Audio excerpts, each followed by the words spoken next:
The opposite of perseverance is procrastination. Perseverance means you never quit.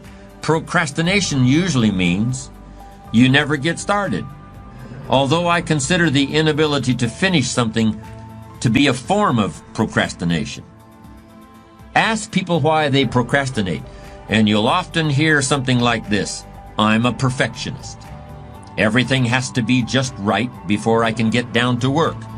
No distractions, not too much noise, no telephone calls interrupting me, and of course I have to be feeling well physically too.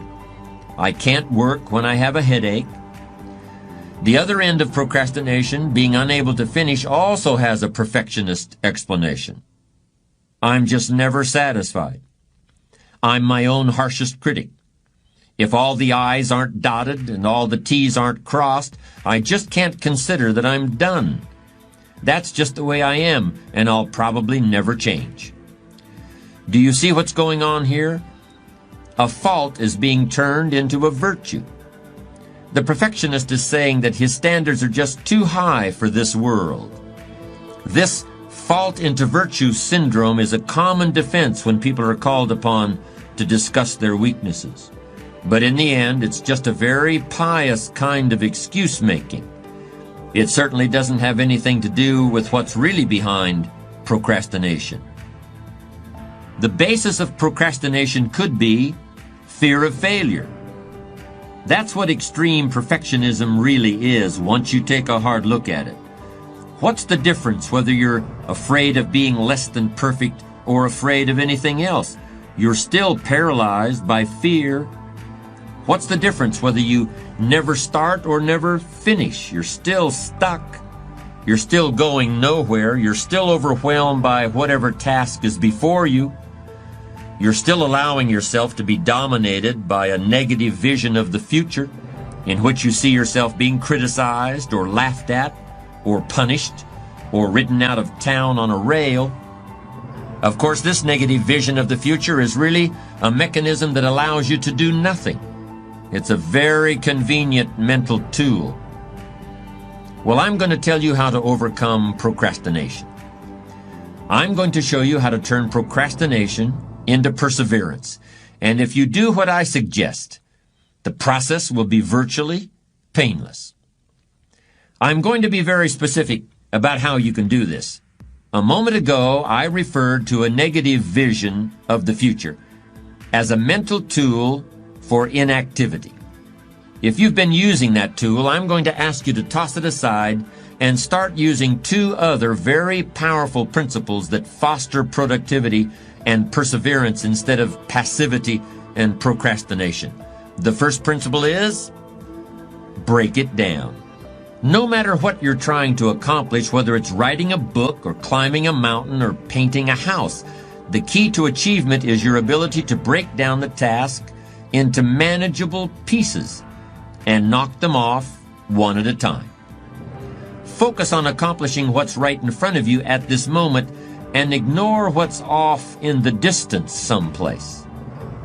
Substitute real-time positive thinking for negative future visualization. That's the first all-important technique for bringing an end to procrastination. Suppose I were to ask you if you could write a 400-page novel. If you're like most people, that would be an impossible task. As soon as I ask you that question, a picture appears in your mind of a big fat book lying on a coffee table, hundreds and hundreds of words covering every page. Yes, somebody must have written the book that you see in your mind's eye, but that person surely wasn't you. But suppose I ask you a different question. Suppose I ask if you can write a page and a quarter a day for 1 year. Do you think you could do it? Now the task is starting to seem more manageable. We're breaking down the 400-page book into bite-sized pieces. But even so, I suspect many people would still find the prospect intimidating. Do you see why? Writing a page and a quarter may not seem so bad, but you're being asked to look ahead 1 whole year. When people start to look that far ahead, many of them automatically go into a negative mode. So let me formulate the idea of writing a book in yet another way. Let me break it down even more. Suppose I were to ask you, can you fill up a page and a quarter with words not for a year, not for a month, not even for a week, but just today? Don't look any further ahead than that. I believe most people would confidently declare that they could accomplish that. And of course, these would be the same people who feel totally incapable of writing a whole book. Then if I said the same thing to those people tomorrow, if I told them, I don't want you to look back, I don't want you to look ahead, I just want you to fill up a page and a quarter this day, do you think you can do it? One day at a time. You've probably heard that phrase. That's what we're doing here. We're breaking the time required for a major task down into one-day segments, and we're breaking the work involved in writing a 400-page book down into page and a quarter increments. Keep this up for 1 year, and you'll write the book. Discipline yourself to look neither forward nor backward, and you can accomplish things you never thought you could possibly do. One of the beauties of this technique is the fact that you can really take it to the extremes if you have to. If writing a page and a quarter during one day still seems too much for you, break it down even more. Try to write 3 sentences in the next hour. Don't look any further ahead than that. Come up with a way of looking at the task that finally seems manageable. Then all you have to do is persevere. Procrastination won't be a problem because the task is now so small that fear won't kick in. And it all begins with those 3 words: break it down. My second technique for defeating procrastination is also only 3 words long. The 3 words are: write it down. We've seen how important writing is to goal setting.